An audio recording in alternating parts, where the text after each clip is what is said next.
بسم الله الرحمن الرحيم. أول السلام عليكم ورحمة الله تعالى وبركاته. كسو دوادا janaalkeena wararkii ugu dambeeyay ee sportska. Homilson oo ugu dambeyn xirtay maaliyadda Tottenham Hotspur maalinkiisii ugu dambeysay calaamad kabtanimada Maddison oo dhaawac halis ka soo gaaray kulankii maanta ay la ciyaarayeen naadiga kubadda cagta Newcastle. Sidoo kale wararkeena waxaa ka mid ah Ruben Amorim oo hadlay mustaqbalka Manchester United wax ka muxuu dhahay wararkii ugu dambeeyay ee suuqa kala iibsiga Partey sidoo kale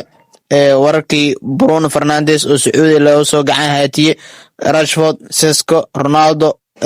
xidig ku soo laabtay Premier League ka tirsanaa jirnaadi kubadda cagta Newcastle United haatana West Ham ku beer waa kuma xidigaas. Sidoo kale weeraryahanadii Barcelona soo maray iyo kuwii season-kii la soo dhaafay oo barbardhig weyn isku sameeyay. Sidoo kale maanta oo kale 2017 Neymar Jr oo aqbalay dalab qaali ah oo ka imaaday naadi kubadda cagta PSG. sidoo kale 26 sano ka hor maanta oo kale Thierry Henry muxuu ka qabsaday saacada kubadda cagta ku soo dhawaada xaajo official warkii ugu dambeeyay iyo xogtii ugu dambeysay ee suuqa kala iibsiga. haddii aad noo cusubtahay please subscribe noo saar like rasiin share garay waa kaga mahadcelina daawashada muuqaalka. soo dhawaada saaxiibayaal ku soo dhawaada janaalkeena meeshiina waayo ku soo yaaca la wadaaga asxaabta kuugu dhadhow ee daneena sportska inay mar walba maqlaan ama arkaan xogii ugu dambeeyay sportska iyo suuqa kala iibsiga oo dardar ku socdaayaan. marka waxaan ku soo bilaabi doonaa maanta muuqaalkeena insha Allah hadduu Ilaahay raali ka noqdo xidigii Tottenham Hotspur kala kici jiray Homilson oo ugu dambeyn saftay kulankiisii ugu dambeeyay ee naadiga calaamadii kabtanimada maanta si qeyr leh siibay. Homilson ayaa saftay kulankiisii ugu dambeeyay ee Tottenham asigoo ilinta ka daada ayuu bye yiri waa ka Newcastle xitaa dhinac ka macsalaamaysay xidigoodii mayalka adkaa ee naadiga kubadda cagta Newcastle oo u hambalyeeynaayo u tacsiyeenayo wax walba iskugu dare macsalaameen gaar xataa loo sameeyay saf inay u galeen labada naadi ayaana la macsalaameeyo loo sacabtumay. sidoo kale xidiga goosha dhaliya Johnson ayaa asigana dabaaldegii ku tuurtay Homilson oo ku macsalaameeynaayo asigoo markaan u socdo dhankan iyo MLS-ka Los Angeles ayuuna qarku u saaran yahay. maanta oo kale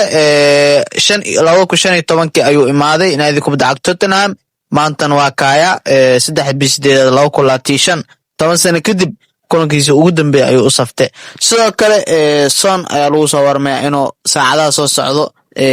ka degi doono dhankaas iyo Los Angeles asigoo tijaabada caafimaad iyo mari doono kadib ku biiri doono 10 sano kadib naadi uusan Tottenham ahayn. marka waxaa leeyahay sidaas iyo amaana waa garabkii ugu fiicnaa leeyahay tan iyo markuu ku soo biiray kulamada goolasha gambiska markii garab ninkii soo galo waa halista ugu badneed Premier League ee arta leeyahay. marka James Maddison ayaa asigana daqiiqadii 35 bedel ku soo galay 86 daqiiqo markay maraysan dhaawac halis ayaa soo gaaray. natiijada weli waa la sugi doonaa wax halis ah inay jiraan dareema sidoo way markaa aragtid. marka ninkan waa la saaray dhaawac halis ayaa soo gaaray. Tottenham iyo Newcastle hal iyo hal ayuu ku dhamaaday. Johnson-kii la dabaalday saaxiibkiisii Sonna waa laga bareejiyay daqiiqadii afraad markuu dhaliyay. Barnes ayaa daqiiqadii 8 ka bareejiyay hal iyo hal ayuu ku soo ilaalay. Thomas Partey oo markaan ka dagay La Liga si uu ugu biiro naadiga kubadda cagta Villarreal heshiis qaab free ayuu ugu biiri doonaa. marka ninkaasna Spain ayaa lagu arki doonaa season-ka soo socda. sidoo kale Ruben Amorim oo afka furtay wuxuu yiri mar wareys laga qaaday lagu tuuray mustaqbalka ka waran la dhahay wuxuu dhahay haddii maanta ani ahaan shakhsiyadii ay weydiinaysaan maanta Manchester waxaa jeclaan lahaa inay sii joogo 20 sano soo socoto Ilaahay raali ka noqdo ayuu yiri. marka 20 sano soo socota Manchester maxaa ka qaban kartaa waay war hadaf leeyahay dhaana hadafkii ugu weyn Manchester inaa 20 sano soo socota ay joogo waay. marka Amorim waa ka oo kaba dhigtay wuxuu rabaa naadi inuu madaxa ka qabsado waa arki doonaa wixii uu hagaago season-kan shax ayuu isku tutoosinaya Aferley weerar ayuu suuqa ka keensaday leeyahay. marka waa arki doonaa wixii oo ka dambeeyo 3 weerarka plus Bruno oo asiga naftirkiisa suuq kala ahaa maadaama naadiyaal Sacuudi ay soo dalbadeen diidmadii Al Hilal. haatan waxaa leeyahay Al Nassr ayaa af ku soo taagtay balse wuxuu yiri maya Manchester riyadeeda waaye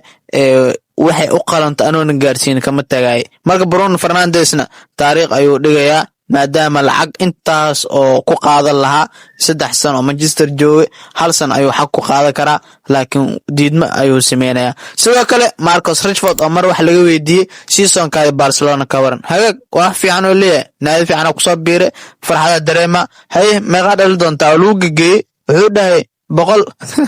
marka Rashford 100 gool Barcelona u dhaliyo waa arki doonaa ma seasonkan oo ka wada mise inta joo inuu 100 gool ku gaaro waa New Camp Stadium marka waa arki doonaa inuu naadi isbaro seasonkan ama hal hadda uu ku jooga inay la wareeyaan kadib 30 milyan iska bixiyaan Barcelona waa arki doonaa wixii ka soo kordho Rashford iyo Barcelona kulamada soo socdana iyo Realkana waa bilaabi doonaan markaas la is arkaa Sesko wakiilkiisa oo ka dagay Leipzig si uu war sax u qaado ma Newcastle mis Manchester go'aankaas saacadaha soo socda maalmaha soo socdo waa uu soo bixi doonaa warnaadige lacag ka qaadana oo ku biirta war meel u go ayuu taagan yahay marka wakiilkii waa baxay German ayuu ka dagay ninkaasna war culus laga rabaa sidoo kale Cristiano Ronaldo ayaa maanta oo kale nambarkii 7 la wareeyay Raul ayuu ka qaatay 403 kulan oo ku dheelay 417 gool ku dhaliyay 189 caawin waa uu sameeyay CR inaba caadi maaha sidoo kale Klopp Wilson ayaa ku biiray naadi kubadda cagta West Ham United asoo ka imaaday dhankan Newcastle ninkan waa la waayay yaaba arkayaantan isaaq soo baxay wax shay waa la waayay marka heshiis 1 sano ayaa la sheegaya inuu u saxiixay naadi kubadda cagta West Ham waa arki doona meesha ku dhamaado sidoo kale wararka waxa kamid ah weeraryahanadii jilb culusta naadi kubadda cagta Barcelona ee hore iyo kuwa hadda la isbarbar dhigay inaba caadi maahan gool xadaafa ninka kaliya la gaari waa Lionel Messi iyo Lamine Yamal la isbarbar dhigay 89 gool ayuu dhaliyay seasonkiisa uu fiicnaa Lionel Messi sidoo kale ninkan Yamal wuxuu dhaliyay 43 gool intaan kale waa isku dhadhawaayeen sidoo kale wararka waxa kamid ah maanta oo kale 2017 Neymar da Silva Santos Jr ayaa ku biiray naadi kubadda cagta PSG heshiis waali ah lacagtii ugu badneed ee suuq lagu bixiyo 222 milyan ayuu ku wareegay dalab halis ayuuna ka helay naadiga kubadda cagta PSG diidmana waa uu sameey waayo mishaar iyo wax balaaya loo bandhigay marka 2017 maalin wuxuu Barcelona ay ahayd maadaama ay waayeen xidig muhiim u ahaa naadiga safka hore ee weeraryahanada sidoo kale 26 sano ka hor maanta oo kale Thierry Henry ayaa ku soo biiray naadiga kubadda cagta Arsenal waana ogaan ninkaas wuxuu qabsaday saaxada kubadda cagta waa uu waalay ilaa ugu dambeyn Barcelona Inter Milan oo ka dhacay marka Henryna nin shaqeysta waaye waa tagay ninkaas Henry 26 sano ka hor maanta oo kale ayay ahayd markuu ku soo biiray naadi kubadda cagta Arsenal wararkeena waxa ku soo gabagabay doonaa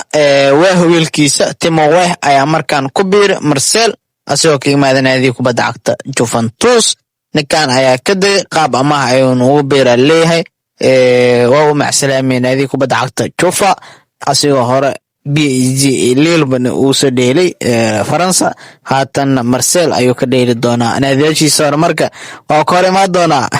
waa arki doonaa sidaas iyo amaana Allah subscribe like share maadsanidin